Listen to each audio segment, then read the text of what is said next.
Hey, what do gun control, Antifa riots, and COVID passports have in common? The answer shouldn't surprise you, but it might.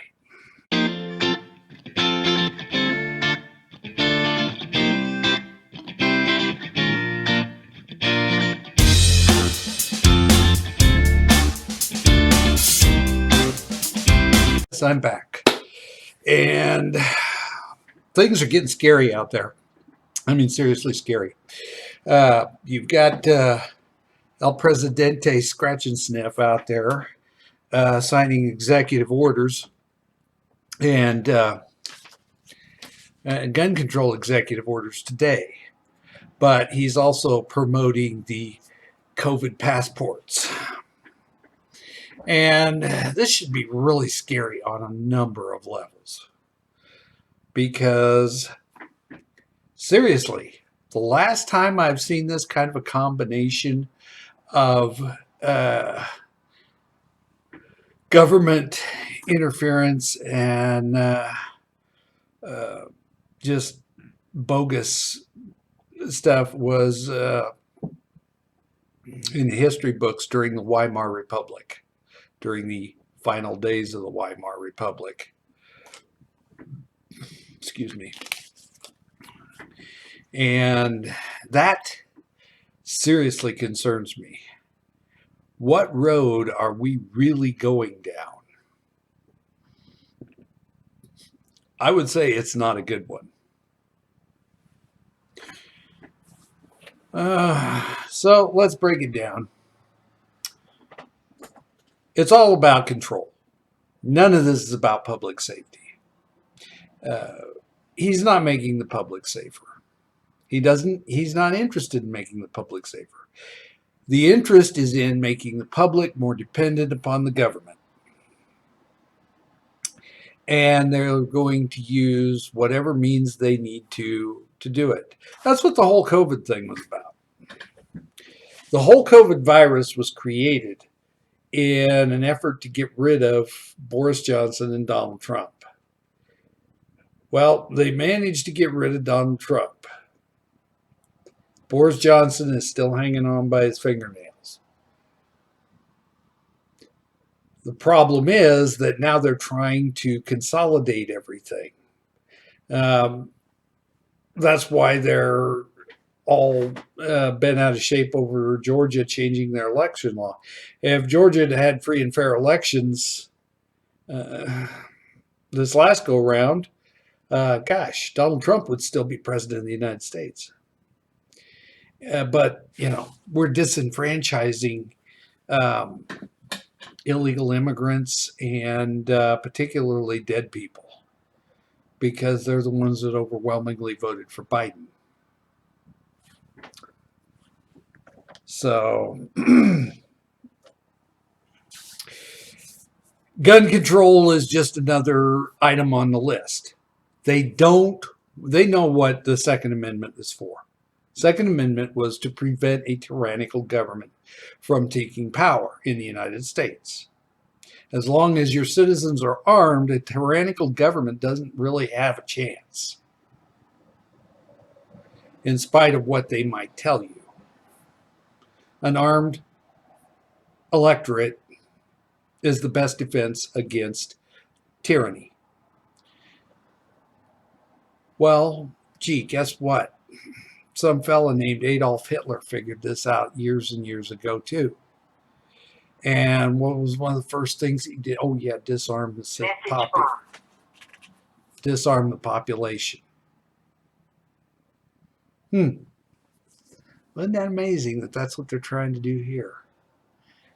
They don't want you to have firearms, period. But they certainly don't want you to have firearms that may come close to being on par with police, military, anything like that.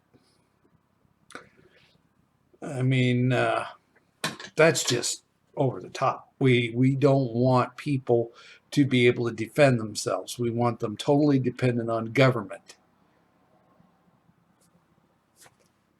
The passports, Come on, we've all seen the movies where the Gestapo agent from Germany's own Homeland Security walks up, taps somebody on the shoulders, papers, please. Uh-huh. That's what it's all about. They want to keep track of you. They don't want you off doing your own thing. It's not about public safety. It never has been. Just keep this in mind when they start making you run around with a scarlet letter or a gold star sewn to your jacket. There will be an identifier of some kind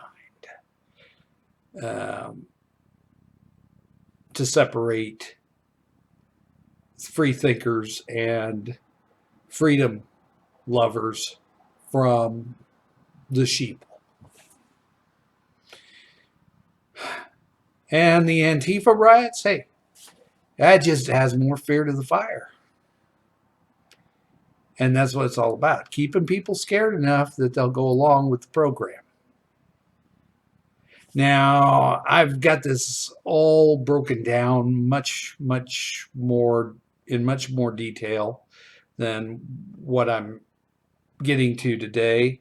I just thought I'd throw this one out there today and get people thinking about this, because it'll be a multi-segmented piece where I am going to be going over a whole list of things, particularly from the executive orders that Biden's been rolling out right and left. And they all come together. They're all coalescing. They're all coordinated. And there's a lot of people out there that say, oh, he's not smart enough to coordinate it. You're right. You're right. He's in cognitive decline. It's a degenerative process. He does not have the capability to coordinate a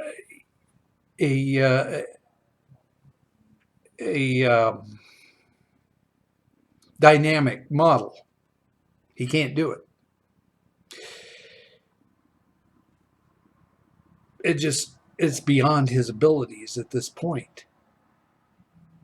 And a lot of people are saying, well, he's the president. He can't coordinate it, so it's just a coincidence. No, it's not a coincidence.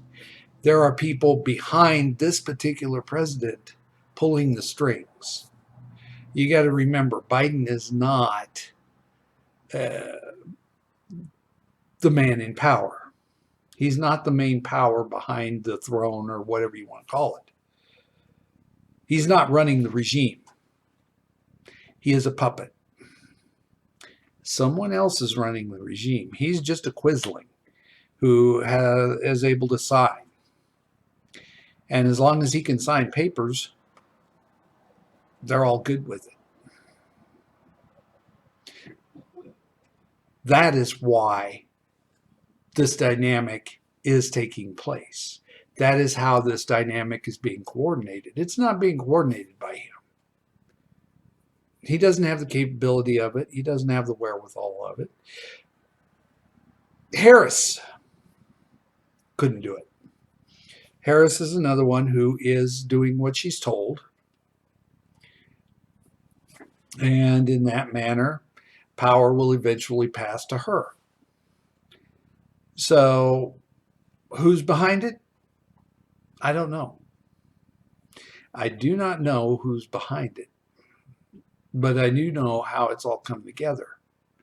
And this is not a coincidence.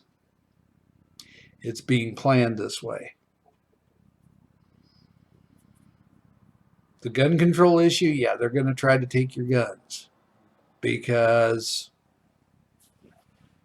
they don't want you to be able to defend yourself. Passports, COVID passports, yeah.